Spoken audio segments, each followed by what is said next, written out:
Okay, in this experiment, experiment C2, we're going to work with determining the action of an enzyme and see how that occurs at different temperature ranges that the enzyme is exposed to. As you're aware from your readings, the rate of a chemical reaction mediated by enzymes is very much dependent upon the temperature of the environment that enzyme's working in. And so we're going to see if we can demonstrate that kind of thing. What we're going to use are little pieces of potato that we're going to take small cubes like we've cut up here and place in graduated cylinders and very gently mash the potato with a glass rod, again gently so you're not pushing it clear through the bottom of the graduated cylinder, which can happen, until it's nice and mashed up in here. As one mashes up these potato cells, the enzyme catalase is caused to be released in them and can then potentially go to work and do its thing.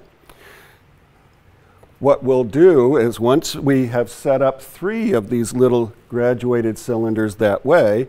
incubate them for the period of time indicated in the lab directions at different temperatures. One in an ice bath, one at 37 degrees centigrade, and one at 90 degrees centigrade.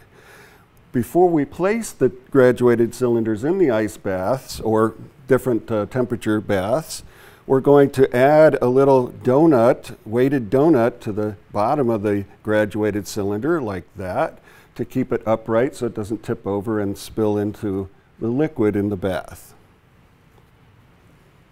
Okay, so we've taken our graduated cylinders out of the different baths, have them placed here on the countertop,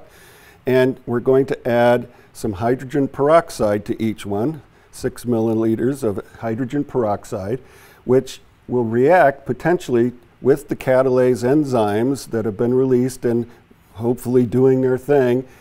during the time that these cylinders have been in the bath. And if we get a reaction, what we will see is a bunch of gas bubbles foam up in the graduated cylinders as the reaction of the catalase enzyme and hydrogen peroxide together occur. The reaction should begin pretty quickly right after adding the hydrogen peroxide, but you'll want to give it a few minutes to see how much and total amount of reaction that you might get.